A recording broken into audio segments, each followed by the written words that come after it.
Hello, hello, hello, hello, hello. Sorry, I have missed you guys for the last couple of days.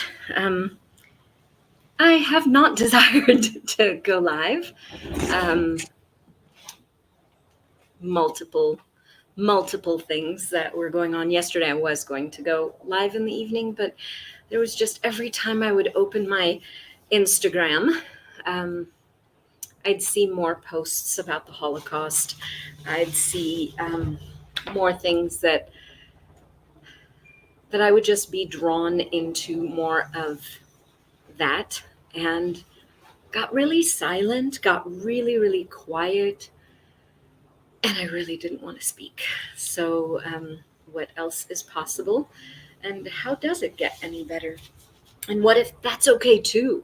What if it's perfectly okay to follow the whispers of the energy, to follow your knowing, to honor what you know, what your body knows, what it's showing you, and really tune in and be present.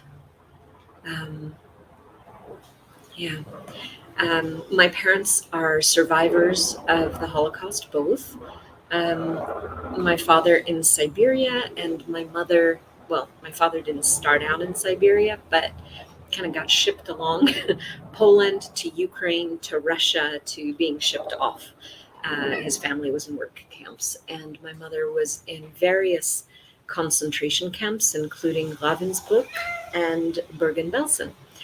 Um, so, yeah, yesterday being I don't know what year it was, the anniversary of almost 80th, 70 something anniversary of the liberation of Auschwitz, the very infamous death camp. That kind of was really, really interesting. And that brings me to what I'd like to speak to you about today.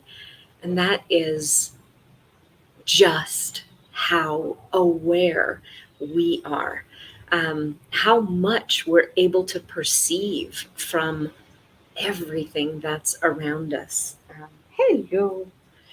How much we're aware and how much we're able to perceive, and how often, and I think I've spoken about this in the past, but it's one of those things that really bears reiterating, speaking about again, because it is such a big topic and it sounds so tiny, like, oh, you're aware. Oh, bravo, you're aware. How cool is that? But it isn't just that you're aware. Do you have any clue just how aware you are, just how much you are picking up, like a radio receiver? You are picking up on so much of the emotions, of the angst, of the thoughts, of the feelings, of everything, all the vibes out there. We're energetic beings. We're perceiving energetic frequencies, and yes, and everything is picking up on that as well. What we're being and what we're aware of, it's this simultaneity. And what's really, really interesting, not only are we broadcasting, our stuff too, or stuff that we think is ours, but we're perceiving so much around us, and we don't recognize that. Now, when we don't recognize that, we don't see that there is a very fine line, perhaps, but there is this differentiation between what we're aware of, the point of view, the energy that's directed, that particular vibe, and who we really are as beings. And this is huge. We may identify ourselves a particular way. I may say that I'm shy, or I may say that I'm, angry, or I may define myself as a bitch, or as whatever, or as a person who's depressed, a person who's empathic, a person who has, all heaps of points of view. But as soon as I put myself in a box, I'm not able to see anything else beyond whatever that definition is.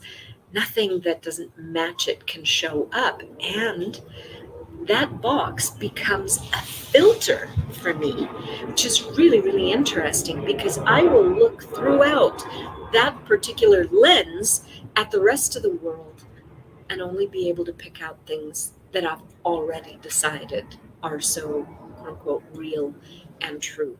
So if I judge myself as broken in any way, shape, or form, I won't be able to see the beauty of me, the strength of me, the possibility that I be. All I'll be doing is looking at, how's my judgment, whatever it is, correct. And if I'm making myself wrong, for example, how right am I in my wrongness? And just how wrong can I be? So that's really, really interesting, because we do not get, even after how many years of access has it been? Jeepers.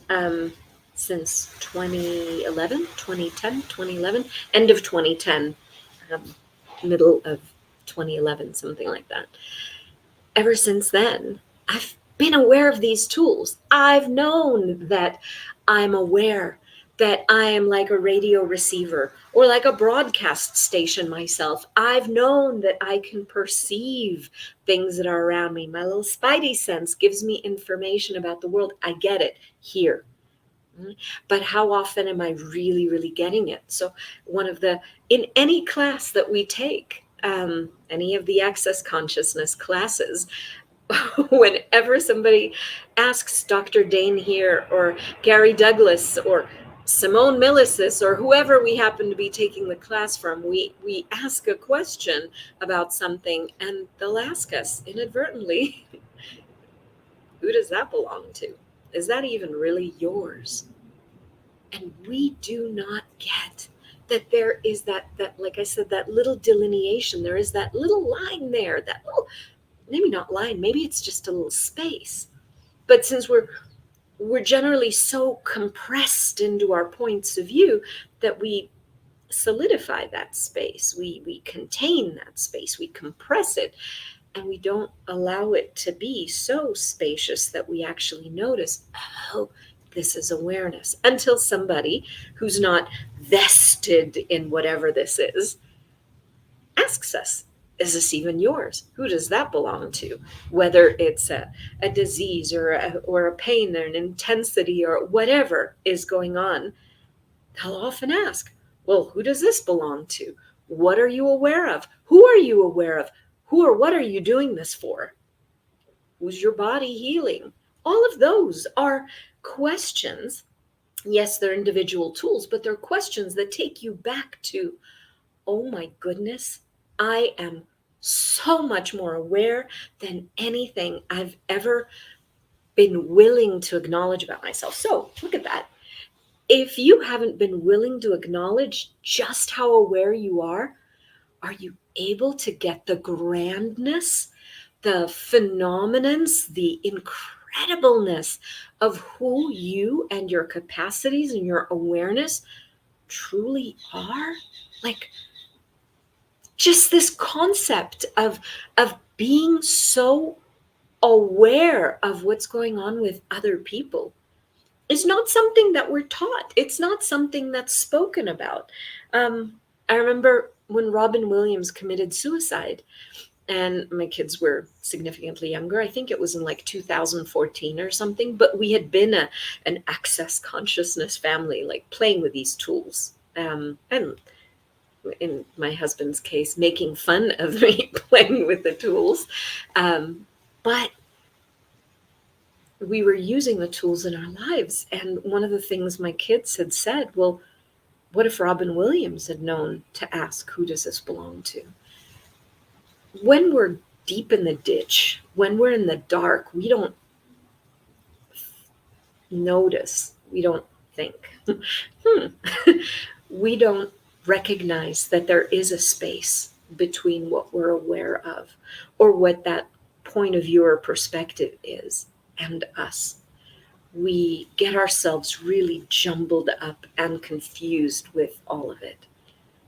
We don't recognize that we are not the point of view, we are not the thinking, we are not the feeling, we are so much grander.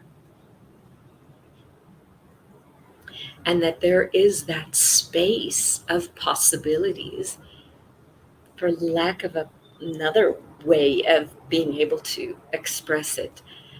We're that space of magic and of miracles and of possibilities and of perceiving and receiving everything. We're not that tight, condensed, compressed point of view. We are not the point. We're the expansiveness of space and possibilities, but we don't recognize that. And until we begin to entertain the possibility, until we begin to wonder, if that's really true, then this doesn't have to be as deep and dark and heavy. I'll show you something. I don't, you'll definitely be able to see it here. See those dark clouds over the volcanoes? Well, that sky was perfectly clear earlier. Let me see if I can do that with a laptop as well, because I'm on two devices here. Let's see. I don't know if you can see. Dark clouds. It was a blue sky before. But really interesting, the clouds rolled in, specifically in certain areas, and it began to drizzle. Now, I'm in Guatemala. It is the dry season. This is not the time of year when it generally drizzles. Rain is supposed to begin in late March, beginning of April, middle of April, something like that. So this is highly uncommon, not something that you generally see. But what's really cool is, even if there are dark clouds in any moment, in any situation, anytime, the wind moves those clouds. I don't have to sit here and do a rain dance or a, please move clouds, please, sun, I need to see you. No, I trust the sun is back there. It just always is there. And the clouds move.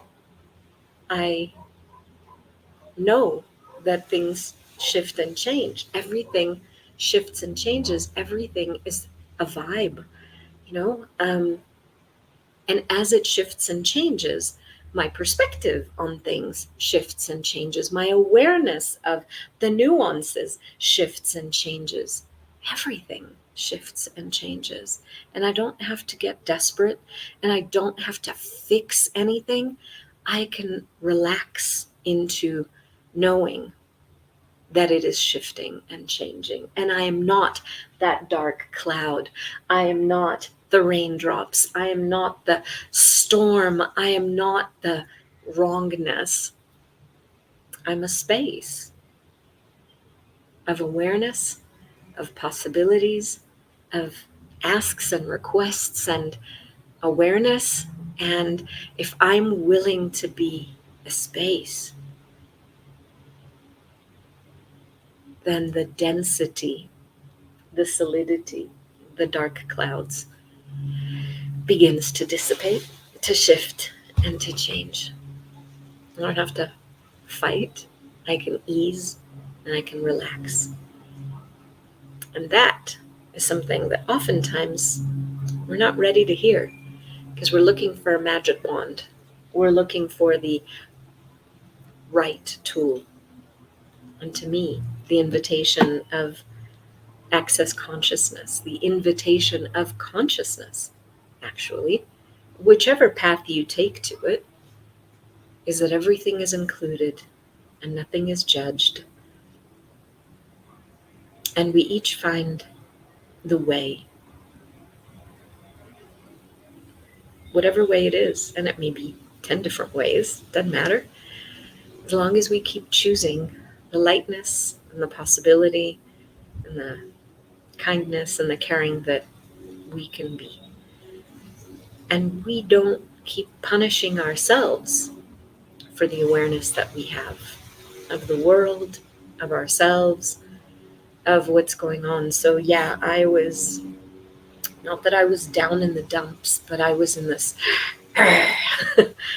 this weekend, and I didn't want to speak. And I knew this too shall pass. Everything does. Everything moves. Everything changes. I shift and change. Not the same person now that I was yesterday or day before yesterday or even this morning. And that willingness to honor your space is absolutely phenomenal. So, just a little something for today. I will keep playing with these beyond. Originally, I said I'm going to do this during January. Well, I'm going to do them as long as it's kind of fun for me or when I'm in a space that that works for me, because I'll be here for another, I'll be playing here for another few weeks, and then I'm going to be heading and being with my parents, which is generally not really conducive to doing these kinds of things. So I'll take a break. Then it'll be sometime in, I don't know, second part of February, something like that, I guess. I don't know, maybe mid-February. And then afterwards, I'll rejoin and keep playing and sharing, because these musings and contributions are a huge contribution for me, and I hope they are for you as well. In case anybody's wondering, it has been 114 days since the hostages were taken out of their homes, out of a music festival in Israel. Started a whole shit show in the Middle East, and it makes me wonder. Actually, I have this book that I was peeking at yesterday because our general Holocaust book went to San Diego with my daughter, for a school project, and I saw something here. This is artwork, like children's artwork and poems from the Terezin concentration camp, which was the Nazis' version of a propaganda campaign. Oh, look at how well we're treating our Jews here. Look, they have art and music and blah, blah, blah. Yeah, right. Except they kept shipping people over to the death camps directly from there. And it's kind of, oh, but this I saw before we went live, and I absolutely loved it. Let me read it out to you. I'd like to go alone.